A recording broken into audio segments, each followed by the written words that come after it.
Hey guys from Bleach Bloom Music Group, this is Rolo from the Rote.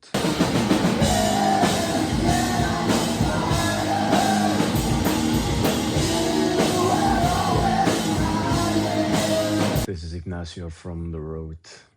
I'm here to answer some questions for Bleach Bloom Music Group regarding how we recorded our song Lesath.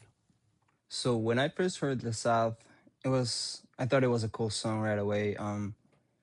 But I was going through a lot at the time, and I guess Iggy was going through a lot at that time too. So we complemented each other. When I heard that song, I was like, "This is something that I need. This is something that they want to work on.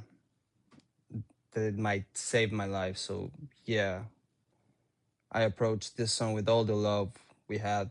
I kind of like when I sit down and I'm tuning my guitar, right? I do this thing where I like to call it like playing gibberish, where I just play anything while I'm tuning. And I did this, I played the main hook for the song, which is I like this. Like I'm gonna start building something from it. So I did.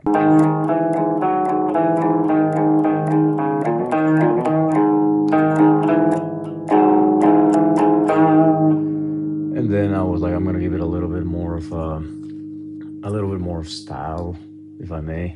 And I just did this.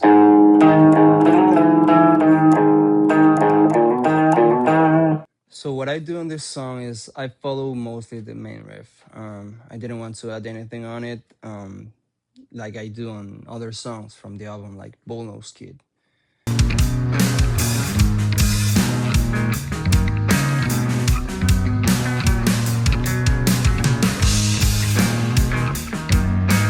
On this is more like a straightforward song. When we play it live, it's the high energy part of the show. I mainly tune my guitars half a step down, so I guess that would make it. I don't even know. So this is my gear. This is the Squire Jaguar bass. We use this one for the Lesath demo.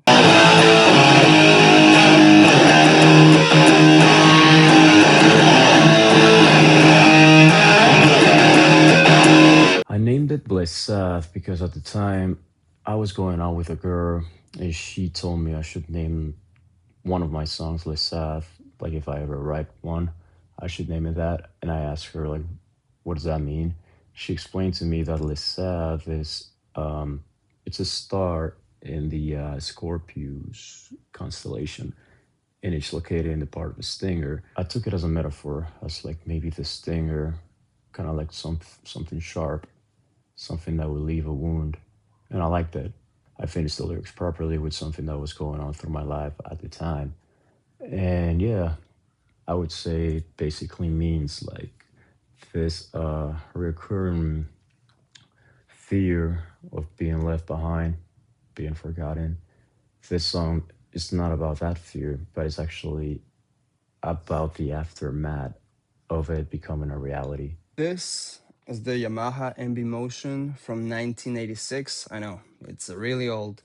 I bought this bass because of my favorite singer, my favorite band. It's called Los Prisioneros. He has a white one with a lot of stickers on it. Mine is black because all of my guitars are black, as you can see.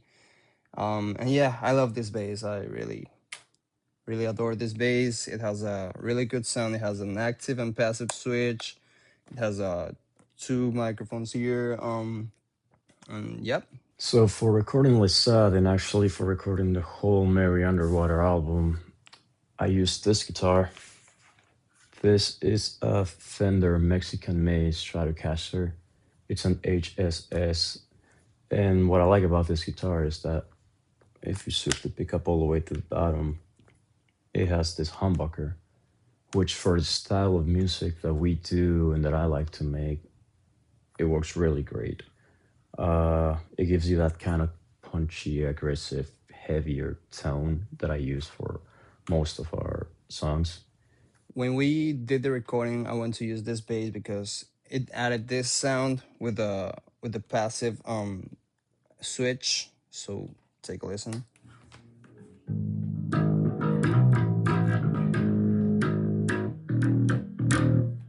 it added fours on it. So I couldn't find any fours on this one. I love this one, but it was not as good as this one. And I didn't use a pick. I use all my fingers to play the songs. Never use a pick. And this is how I like my sound.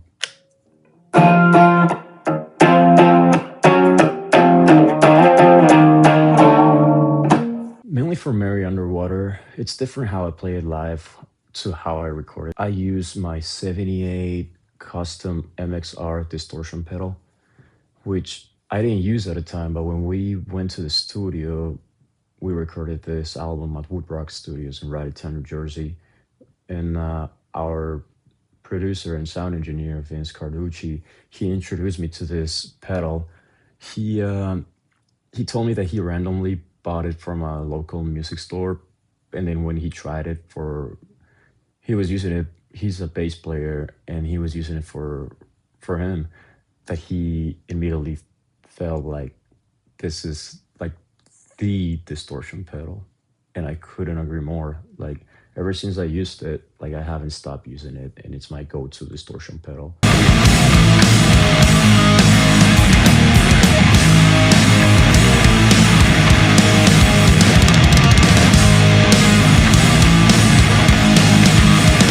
When we play this song live, it's on the high energy part of the show.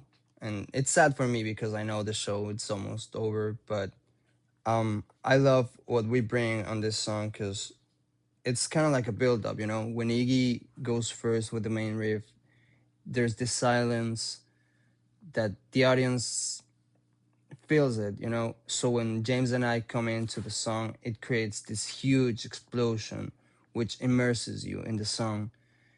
We love to play that song live, and we love to see the people at the show like really loving that song, really rocking out that song live. For the clean tone in Lesath, I use a Boss Super Overdrive SD1. I use a little bit of reverb, like not too much, but not too little. And I combine the both, right? So I use the humbucker all the way down in my guitar. I press the Super Overdrive, a little bit of reverb, and that gives me the main tone for the guitar. And it sounds like this.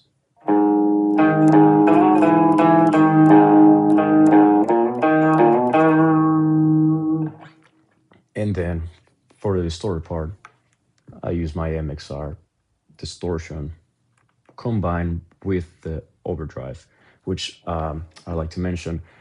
I use the level all the way up and I bring the drive all the way down. I keep the tone in the middle. Like I use it more as a booster instead of like an overdrive pedal, you know? So combining all three, the little reverb from the amp, the overdrive, and the distortion, it gives you this sound.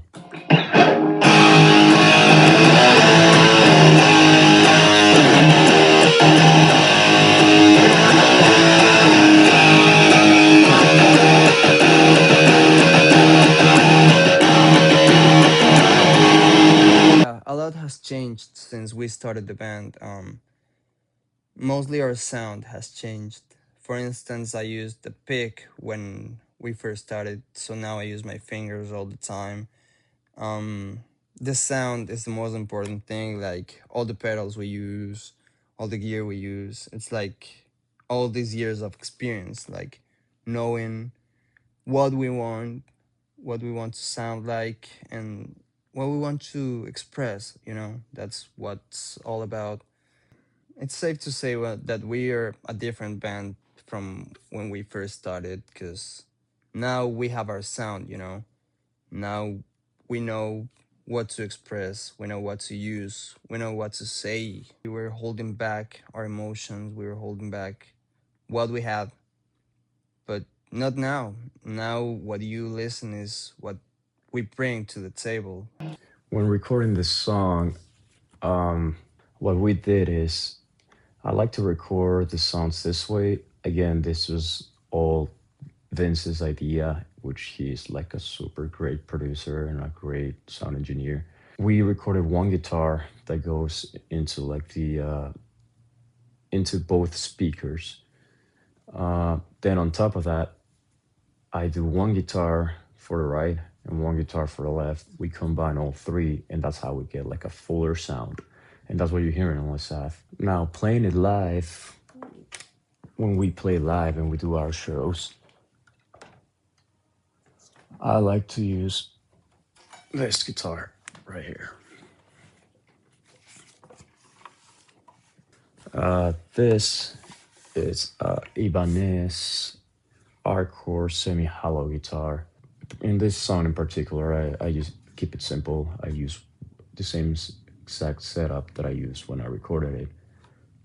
But this guitar for live shows, it's so light and it still sounds so aggressive and so heavy that it just makes sense for me. Like I can move around more and I really like it. I really like playing it. I feel like it gives you something different from what you hear in the recording.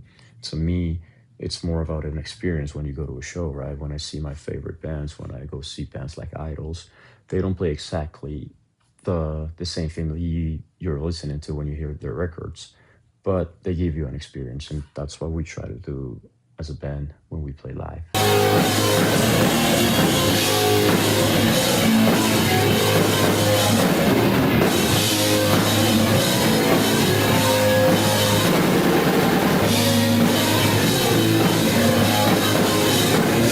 Now when we go on stage and we play the songs, this is what we are. And you can feel it. You can feel it when you see us on stage. So now I'm gonna play this guitar and I'm gonna do a little cover of Lesath and we'll see how it goes. Now I'm gonna play this song for you guys.